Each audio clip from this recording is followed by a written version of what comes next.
My wife confessed her affair. In the middle of my family reunion dinner, in front of 30 relatives. I always thought our marriage would survive the small stuff. Not because we were perfect, but because we were boring in the cozy, suburban way that smells like coffee and dryer sheets. We're both 33. We met at a charity 5K I didn't want to run, and she didn't want to organize. She worked events for a local nonprofit. I worked in IT for a hospital. We bonded over a shared hatred of foam fingers and a mutual preference for staying home on Friday nights. It wasn't fireworks. It was a steady pilot light. We got married 4 summers ago in my aunt's backyard in northern Michigan. A tiny thing with borrowed folding chairs and a cake my cousin baked from a Pinterest recipe that looked like a geological formation but still tasted like love. We promised to keep things simple, honest, and slightly under-seasoned, like everything else in our lives. It worked, until it didn't. My family does an annual reunion at the same lakeside campground we've been haunting since before I learned to swim. Think, picture book Midwest. Pine needles everywhere, sunburns in the shape of sunglasses, cousins who still treat the water trampoline like the Olympics, and an older generation that still insists on printed maps and a laminated schedule that includes quiet hours no one respects. It's the kind of place where time gets weird. 4th of July fireworks feel like they happened yesterday, no matter what the calendar says. The reunion has rules, all unwritten and enforced by tradition. Aunt Deborah owns breakfast. Nobody argues with Aunt Deborah unless they want to lose in a way that echoes for generations. Uncle Rick is in charge of tying the pylons for the dock and reminding everyone about boat safety in a tone that suggests he used to be in the Navy, even though he absolutely didn't. The kids organize a kickball game that's 1 part exercise, 2 parts grievance. There's a talent show where no one is actually talented, a cornhole bracket that inevitably turns into a cornhole war, and a line of coolers like a tailgate convention. My wife, let's call her Erin, usually thrives in this chaos. She's good with all of them in the way I am not. She remembers which cousin is gluten-free and which uncle will ask about your job, and then somehow make you feel like you're failing the economy. She's gift-wrapping smooth. She's the person who knows where the spare sunscreen lives and which cabin has the marshmallow skewers. In short, the family likes her better than me, and I'm fine with it because I get to eat extra potato salad in peace. But this year, something was off. Not in a dramatic, screaming into the storm sort of way. More like when a favorite song is half a beat slow, and you can't figure out why your foot won't tap right. It started small, as these things always do. Her phone habits shifted. The device that had lived naked-faced on the counter for years suddenly demanded privacy. Face down on the table, notifications set to deliver quietly. A lock screen photo changed from us at the cider mill to a generic mountain range that looked like an advertisement for solitude. She added a passcode to her laptop, which, in our gentle kingdom, was like installing a moat around a toaster. When I joked about it, she smiled but didn't answer. The conversational equivalent of a shrug you can't see. Packing for the trip, she moved through the house with the grim focus of a burglar with a deadline.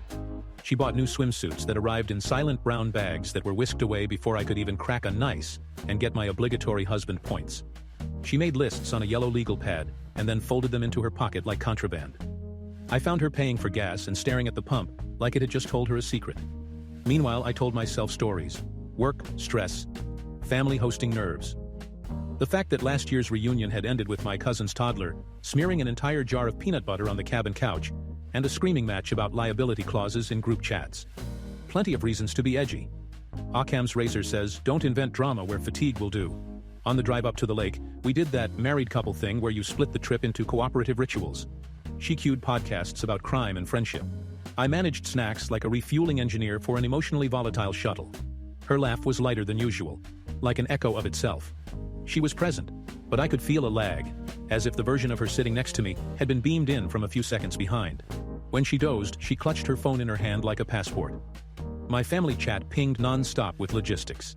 Cabin keys. Who's bringing the giant Jenga? Whether we had enough firewood. Whether Uncle Rick was allowed to deep fry anything after last year's incident. I should have been excited. I was excited. And still, something like a knot formed in my stomach that even the road trip convenience store coffee couldn't untie. We pulled into the campground in the late afternoon when the sun turns the lake into a sheet of hammered metal. The air smelled like pine and charcoal and bug spray, and the soundtrack was exactly right. Screen doors slamming, someone laughing too hard at nothing, boat engines in the distance, the pop-pop-pop of fireworks from a yard where teenagers practice rebellion all year for this moment. I felt my shoulders drop for the first time in a month. We were here, the place that knows me when I forget myself. Everybody descended at once. My mom did the mom thing she's been perfecting for 3 decades. A hug that resets your skeleton, and a look that inventories your soul. My dad, whose love language is logistics, took our cooler and announced the fridge space available in cubic inches. My sister Ashley appeared with a baby on each hip, like a travel-sized chaos deity, and immediately handed me one. Cousins, uncles, aunts' faces I've known since my knees had scabs poured out and blended. A human soup I can never fully separate. Erin slipped into it seamlessly, same as always, hugging, laughing, answering the same 5 questions. How's work? How's the house? When are you two? With her polished, pleasant riff. If I had been charting her with a heart rate monitor, the line would have looked steady. But husbands don't get monitors. We get hunches, and mine was quietly screaming. We unloaded, made beds with sheets that smelled like the closet they came from, and took the ceremonial first walk down to the dock. The planks creaked in their familiar rhythm. Someone had repainted the boathouse a cheerful blue that didn't match anything, which felt right. Erin stood at the end of the dock looking at the horizon like the horizon might tell her what to do. I stood beside her and let the water slap the pilings do the talking. Nights at the reunion follow a script. Someone grills something that could feed a small militia. We eat as if the winter is coming, and this is our only chance to store calories. The kids vanish and reappear with sticky faces and wet hair. The elders sit in a semicircle and tell the same stories with new adverbs. A family member you forgot is a libertarian, corners you near the ketchup and asks if you've considered gold. The stars arrive in batches, and even the loudest person you know gets quiet for a moment because the sky refuses to negotiate. That first night, Erin excused herself early. Said she was tired from the drive. Said she wanted a shower before the hot water calculus turned the cabin into a plumbing experiment. I watched her walk up the path with her towel and her phone, and I felt for the first time a very specific fear that the person I loved was building a tiny raft and pushing off into a current I didn't know how to swim. I slept badly. The cabin amplifies sound the way nostalgia amplifies memory. Every screen door hinge becomes a violin. Every footstep belongs to a ghost who still owes you $5. Somewhere around 2 a.m., I heard the chirp of a text and the small betraying sound of someone trying not to make a noise. I told myself it was nothing because nothing is the ointment we smear on everything until it stops itching, or we bleed. Morning came the way it always does when coffee is a sacrament, early and forgiven. Aunt Deborah was already at the griddle committing pancakes, and the kids had organized a cereal bar like a hotel lobby for gremlins. The day unspooled in familiar loops, swims, naps, games, the argument about whether pickleball counts as a real sport, a nap taken to recover from the previous nap. But if there is a central pillar of the reunion, it's the Saturday night dinner. The clothes are slightly nicer, the table is a little more ambitious, and there's wine that comes from bottles with actual corks. The oldest cousin is a formal title in our family, gives a toast about togetherness, and someone takes a group photo, where at least 3 people blink and at least 1 child is mid-scream. It's our ritual of gratitude. It's also a heist of emotion, sweeping everyone into the same room so the evening can rob us of whatever we brought in. By late afternoon, prep had begun. Coolers shuffled, aunts comparing potato salad strategies as if they were Supreme Court arguments, uncles sharpening knives they only use this one weekend a year. I caught Erin refolding napkins that didn't need refolding, aligning forks like a jeweler. She was moving too carefully. When I asked if she was okay, she nodded with her mouth and shook her head with her eyes. The sun slid toward the tree line, and the warm gold of the room turned everything forgiving. People took their places. The kids were corralled into a satellite table where spaghetti would be weaponized. The grill hissed like applause. The oldest cousin cleared his throat. Glasses tinked, cameras rose. Erin's hand found mine under the table, cold and steady, like someone about to jump might grab the railing first. And here's the piece I didn't see coming. The drum roll that had been building all summer without me counting the beats. Erin looked around the room. My mom, my dad, my sister with her babies, aunts leaning in like sunflowers, uncles already too loud, cousins ready to laugh, kids buzzed on lake and sugar, and she took a breath so big I felt it enter me too. The toast began. But it wasn't the oldest cousin. It was Erin. She stood, sliding her chair back with a scrape that cut through the noise, raised a glass with a hand that didn't shake, and smiled the kind of smile people wear in portraits right before the photographer tells them the truth. I didn't know it yet, but the worst moment of my life had put on a nice shirt and arrived early for dinner. Erin standing up during Saturday night dinner didn't instantly register as bad. My family has a tradition where people sometimes hijack the toast for small speeches, gratitude rambles, funny stories, even the occasional guitar song that feels longer than the Vietnam War. So when Erin scraped her chair back and raised her glass, my first thought was, oh nice, she's being sweet. Maybe she'll compliment Aunt Deborah's pancakes or joke about the family photo chaos. But here's the thing about hindsight. Once you know the bomb is there, every tick suddenly sounds deafening. That whole day had been off kilter. Erin was the type to lean into reunion chaos.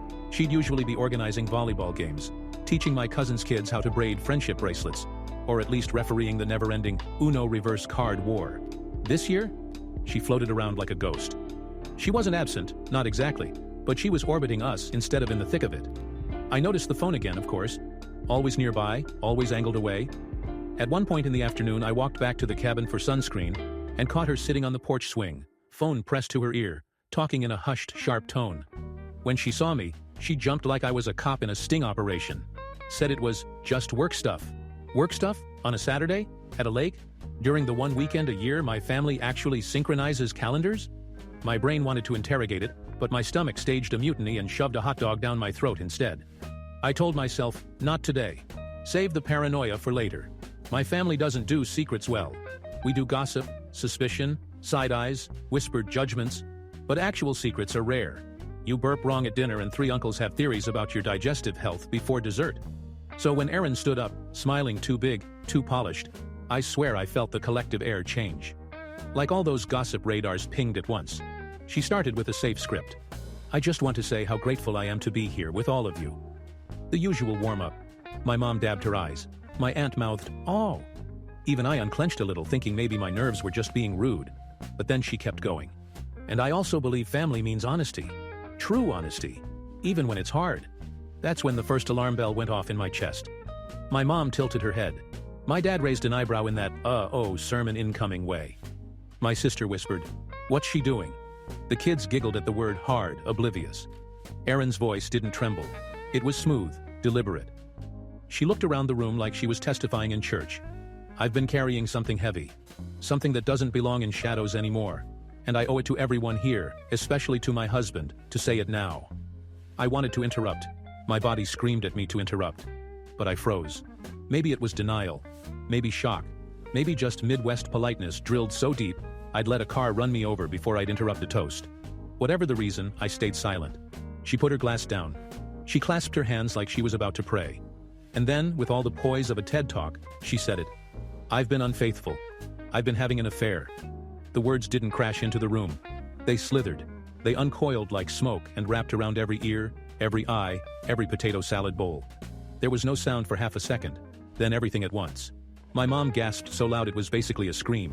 A fork clattered to the floor. My cousin Kyle, who has the reflexes of a stoner's sloth, muttered, "Wait, what?" Uncle Rick said, "Jesus Christ," like he was christening a boat. My sister's baby started crying. Maybe from the sudden silence, or maybe because even infants know when a bomb goes off. And me? I sat there, frozen. A deer in the worst headlights ever invented. In that half-second eternity, every ignored sign I'd buried under, "Nah, you're overthinking," came sprinting back. The nights she worked late, but her office closes at 5. The sudden gym membership, despite hating exercise her whole life. The new underwear, justified as self-care. The mountain range lock screen. The whispered phone call on the porch. All the puzzle pieces I'd thrown under the couch were now arranged neatly in front of the entire extended family like a completed jigsaw. I remembered 2 months ago, when I walked into the kitchen at midnight and found her scrolling on her phone with a smile so private, it looked like a crime. I asked, "What's funny?" She said, "Oh, just a meme." But she put the phone down face first before I could see. A meme. Right. A meme that smelled like cologne.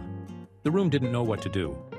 My mom actually started to stand, like maybe she could tackle the confession into silence. Aunt Deborah reached for her wine like it was a fire extinguisher.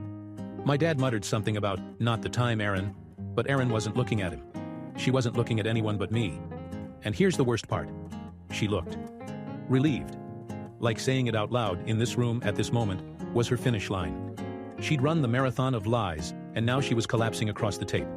I wanted to scream. I wanted to flip the table. I wanted to grab her by the shoulders and ask, "Why here? Why now?" But all I could do was sit there, watching the chaos bloom like ink in water. My cousin whispered, "Holy shit." My sister whispered, "Do you want me to hit her?" The kids whispered, "What's an affair?" and were immediately shushed. Meanwhile, Erin stood there, hands clasped, waiting. Like she thought applause might follow. If you've ever dropped a glass on a tile floor and watched it shatter into 1,000 screaming pieces, you know exactly what Saturday night dinner felt like after Erin's little speech. The silence didn't last long. It never does in my family. First came the gasps, then the whispers, then the open commentary, because subtlety is not in our genetic code. "Uncle Rick." For the love of God at the dinner table? Cousin Kyle. Man, this is better than Netflix. Aunt Deborah, clutching her pearls for real, because of course she wears pearls to a cookout. Not in front of the children. Meanwhile, the children, now laser-focused, demanded, "What's an affair?" My sister Ashley hissed, "Eat your spaghetti," which only guaranteed that affair would be their new favorite vocabulary word at school next week. My dad, who spent 65 years perfecting the art of dad calm, tried to defuse. "Aaron, maybe this isn't the right moment." He gestured at the table full of ribs and potato salad like Exhibit A in the trial of timing versus common sense. But Aaron just shook her head. "It is the moment. I can't keep living a lie." She said it like she was confessing to shoplifting a candy bar, not detonating our marriage in front of 4 generations of my bloodline. I should have said something then. Stood up, told her to sit down, told my family to back off, told the earth to swallow me whole. Instead, I sat frozen, brain buffering. It was my mom who broke the spell. My mom, queen of passive-aggressive diplomacy, slammed her wine glass down hard enough to chip the stem and said, "How dare you humiliate my son like this?" Boom, lines drawn. Instantly the table fractured into camps. Camp Mom, defenders of me. Mom, my sister Ashley, Uncle Rick, 2 cousins who just like fights. They were loud, protective, and deeply offended. Camp Aaron, sympathy for the devil. Aunt Deborah, who's always thought I was too picky. My cousin's wife, going through her own messy divorce and clearly projecting. And shockingly, Grandma. Yes, Grandma, who patted Aaron's hand and said, "At least she's telling the truth." Camp Chaos, popcorn eaters. Literally everyone else. The cousins with phones half hidden under the table. My dad muttering logistics like, "Well, now we'll need 2 cabins next year." The kids who had abandoned spaghetti entirely in favor of chanting, "What's an affair? What's an affair?" Like tiny demons. And Aaron? She stood there, hands folded, tears pricking her eyes but not falling. Theatrical, controlled. Like she thought this was her redemption arc, and the crowd just wasn't catching up yet. I finally found my voice. Unfortunately, my voice was shaking like a Jenga tower. "Aaron, sit down. We're not doing this here." She looked at me, soft and sad. "But you deserve to know. They deserve to know. It's not fair to pretend." Pretend. As if our entire marriage had been one long improv scene, and now she was breaking character in front of the live studio audience. I felt heat crawling up my neck. Every eyeball in the room pinning me, waiting for me to explode. But instead, I just stood and walked out. Didn't slam the chair, didn't curse. Just walked out of that cabin into the humid Michigan night, past the tiki torches, down to the dock where the lake was black glass. Behind me, the noise swelled. Voices rising, overlapping. My name shouted, then her name, then laughter, then crying. The soundtrack of a family reunion turned cage match. I sat at the edge of the dock, toes in the cold water, trying to breathe. The fireworks some teenagers were setting off across the lake punctuated my breakdown like sarcastic applause. I thought about every late night at work, every going for a run when she hated running, every weird phone smile. And I hated myself more than her in that moment, for being so blind, so desperate to believe the pilot light of our boring life would keep us safe. I don't know how long I sat there before my sister came down, barefoot, still holding a baby on her hip. She didn't say anything, just sat beside me, baby drooling on her shoulder, and stared at the water. That's family. You don't need words when the sky is collapsing. You just need someone to hold the edge up with you for a while. She eventually whispered, "We all hate her now, if that helps." It didn't. But it kind of did. Later I'd learn how it played out inside after I left. Erin tried to explain herself. Said she hadn't meant for it to happen. Said she didn't want to lie anymore.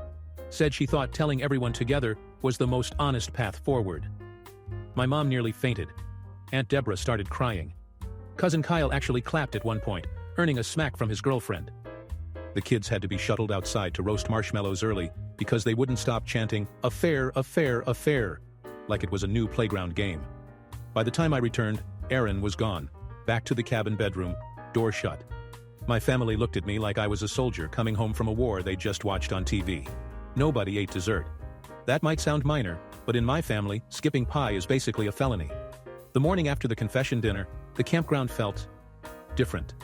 Same pine trees, same lake glittering in the early sun, same chorus of birds and screen doors. But the air? Heavy. Thick. Like someone had left a pot of shame simmering all night. Breakfast is Aunt Deborah's holy domain, and normally you smell pancakes 3 cabins away. This time, it smelled like scorched batter and tension. People were moving quieter, like the entire family had hungover consciences. I walked into the mess hall, head pounding, and instantly felt every eyeball swing my way. You know that nightmare where you walk into class late and everyone stares? Multiply by 30 relatives who now know your wife detonated your marriage between ribs and potato salad. The whispering wasn't even subtle. My cousin leaned over his cereal and stage whispered, "That's him." As if I'd forgotten. My mom was at the griddle, flipping pancakes with the same ferocity she'd once used to spank me with a wooden spoon. "Sit, eat," she ordered, like feeding me carbs might glue my life back together. Across the room, Erin sat alone. No makeup, hair still damp, clutching a mug like it was armor. A small radius of empty chairs surrounded her, as if her confession had granted her radioactive properties. The family gossip machine had gone nuclear overnight. I pieced it together from snippets. My aunt claimed she saw Erin sneaking a phone call at 1 a.m., saying goodbye to someone. My dad told Uncle Rick he suspected the co-worker guy. My cousin had already texted half the extended family not even present, meaning by lunchtime 3 states knew. One of the teenagers actually posted a vague Instagram story. Family reunion went wild last night drama. Even the kids were corrupted. I overheard my niece explaining to her little brother, "An affair is like when mommy gets mad that daddy bought a boat." He nodded solemnly. I didn't correct them. If last night was chaos, the morning was battle lines. Camp Erin grew smaller but louder. Aunt Deborah, always contrarian, kept muttering about how, at least she's honest. Grandma, bless her, sat with Erin at the coffee table and patted her hand, like she'd just confessed to cheating at bridge, not her marriage. Camp Me expanded. My mom, my sister Ashley, most of my cousins. They didn't even speak to Erin. One cousin actually turned her chair so her back faced Erin the entire breakfast, like a living block button. Camp Chaos was thriving. My dad, pragmatic as ever, made a list of who needed rides home if things went nuclear. The kids sang, "Affair, affair," as they ran around the cabins, turning my humiliation into a playground chant. And my cousin Kyle? He brought popcorn to breakfast. Actual popcorn. Around mid-morning, Erin tried to talk to me. She followed me down to the dock, where I'd been hiding with a fishing pole I didn't even bother baiting. "I had to say it," she began. I didn't look at her. In front of everyone? It was the only way. Otherwise, it would have been more lies. At least now it's out. Out. Like she'd just taken out the trash. I asked her who. She hesitated. I pressed harder. Finally she said it. A co-worker from her nonprofit job. The late nights, the sudden fundraisers, the work calls at odd hours him. My stomach dropped so hard I thought I might throw up into the lake. She tried to frame it like she was brave. I wanted to own it. I didn't want you to hear it from someone else. I laughed, bitter. "So you thought the best time was when my entire family was there?" Her eyes filled with tears. For a second I almost softened, but then I thought about my mom crying into her wine, my dad muttering logistics, my cousins live tweeting my humiliation in their group chat. And I went cold. By lunchtime, the Family Reunion 2023 group chat was a war zone. My aunt, "We should focus on the children." My cousin, "Focus on the potato salad, this isn't our business." My mom, "It is our business," she announced it at dinner. My dad, "We need more ice." My teenage cousin, "Anyone got clips of last night?" He was instantly removed from the chat. Even extended family chimed in from afar. A second cousin in Florida wrote, "Sending prayers but also wow Erin bold for that." My great-aunt texted me privately. "In my day we waited until dessert. Saturday night is usually talent show night. Someone juggles, someone sings off-key, someone recites a poem about boats. It's dumb, it's sweet, it's tradition. This year? Cancelled." Nobody wanted to sit in a cabin and pretend to care about Kyle's unicycle act when the real entertainment was the implosion of my marriage. Instead, the family splintered. Campfires burned at separate cabins. Gossip flowed like cheap beer. I walked alone down the shoreline, listening to laughter that wasn't mine anymore. And Erin? She sat by Grandma, roasting a marshmallow, smiling faintly, as if her confession had set her free while the rest of us drowned. By Sunday morning, the reunion was a corpse. Normally, the last day has a rhythm. Leftovers for breakfast, last swims in the lake, frantic repacking of cabins, everyone hugging too long and promising, same time next year. This year? It was like someone had pulled the plug on the tradition, and all the joy drained out with a gurgle. The mess hall was half empty. Pancakes sat untouched. The coffee urn sputtered with no one rushing to refill it. People moved in quick, hushed bursts, ducking in, grabbing food, then retreating back to their cabins like guilty conspirators. When I walked in, the chatter stopped. Like a record scratch. Eyes flicked to me, then away. The only sound was my niece whispering, "Don't say affair," to her little brother. He giggled anyway. Erin was nowhere in sight. Probably hiding, or maybe just too brazen to notice the silent judgment. Either way, she left me to face the crowd alone. I forced down a pancake that tasted like cardboard. My mom sat beside me, her hand clamped on mine like she was physically keeping me from unraveling. Across the room, Aunt Deborah sniffed, and Grandma gave me a pity smile that made me want to crawl out of my skin. The unspoken consensus was clear. Reunion was over. The great tradition, the yearly gathering, had ended not with fireworks, but with a confession that burned hotter than any bonfire. By noon, the exodus began. Cars pulled out one by one, gravel crunching like punctuation marks. Hugs were replaced by stiff nods. Safe drive replaced love you. My sister whispered, "Text me later, okay?" My dad clapped me on the shoulder and muttered, "We'll figure this out." Nobody hugged Erin.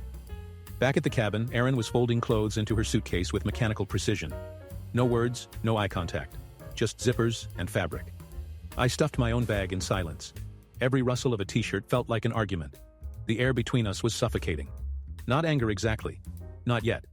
More like the quiet before a thunderstorm, when the whole sky is vibrating with what hasn't hit yet. When we loaded the car, my family stood at a distance, watching.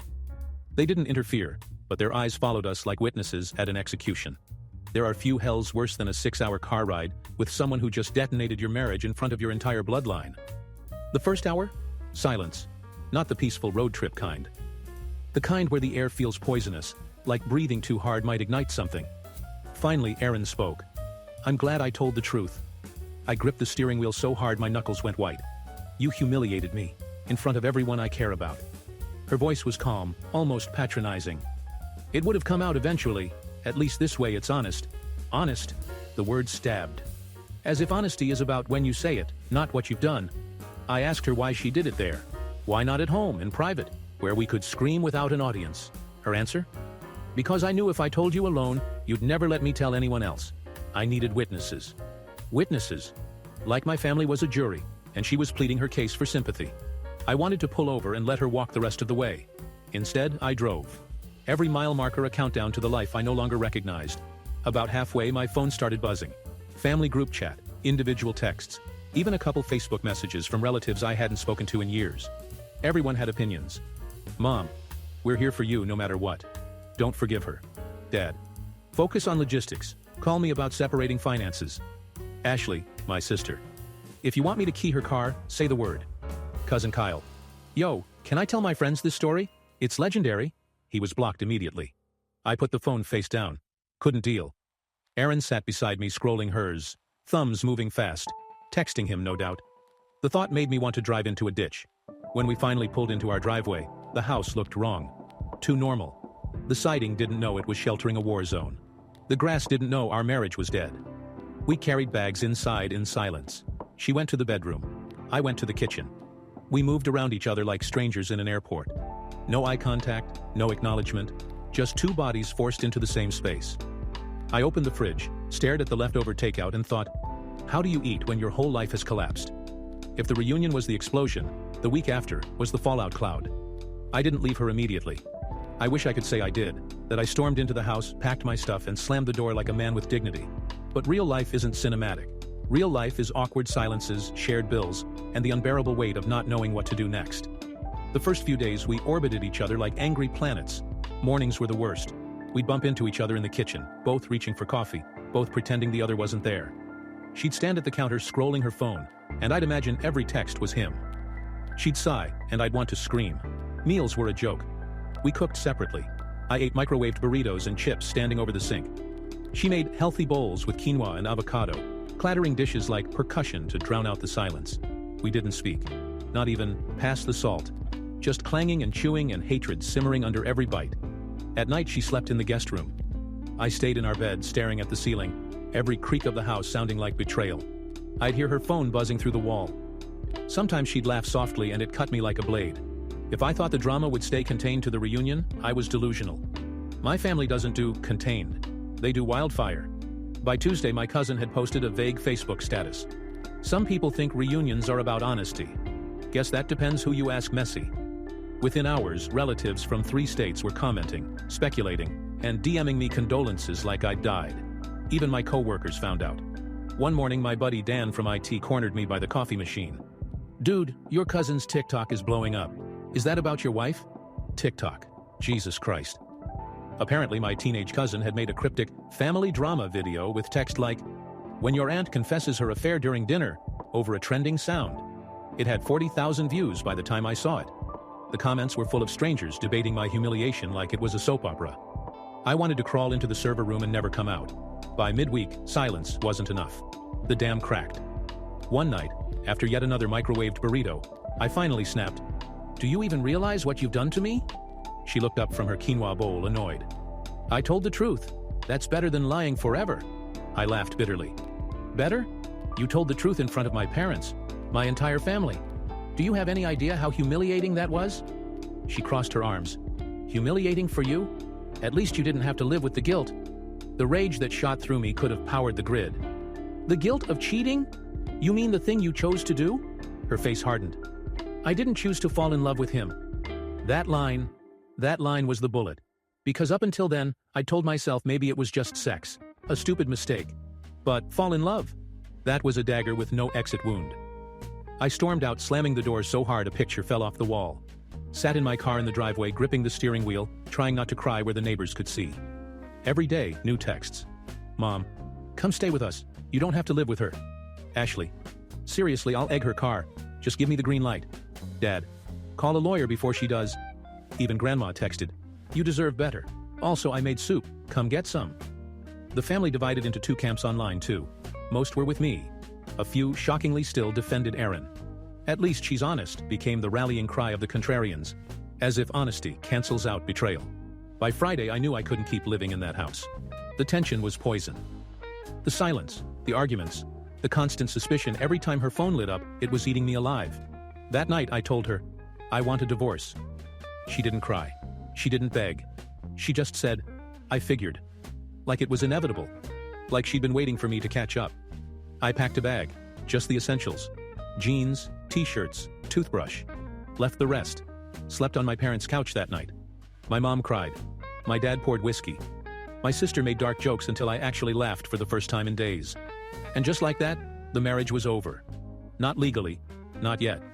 But in my heart, in my family's eyes, in every group chat exploding with updates, it was dead.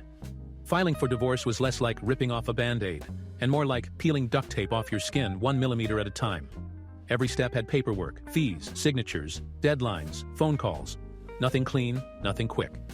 I moved in with my parents temporarily. 33 years old, back in my childhood bedroom with posters of bands I don't even like anymore. My mom tried to be supportive, but she'd knock before entering and then still come in with laundry like it was 2005. My dad's comfort strategy was grilling meat 3 nights a week, and quietly sliding beers my way. Meanwhile, Erin stayed in the house. Our house. The house we picked together, painted together, argued over throw pillows in together. I couldn't even drive past it without my stomach twisting. Knowing she was in there, maybe texting him, maybe inviting him over, made my skin crawl. My dad gave me the number of a family friend who was a divorce attorney. First consultation, she asked, "What are your priorities? House? Assets? Closure?" I said, "Dignity." She chuckled like she'd heard that one before. "We'll see what we can do." When she got the papers, she didn't explode. Didn't beg. She just sent me a text. "So this is really it?" I didn't reply. Later she tried calling. Left a voicemail. "I didn't want it to end this way. I thought honesty would save us. I thought maybe you'd forgive me." Honesty.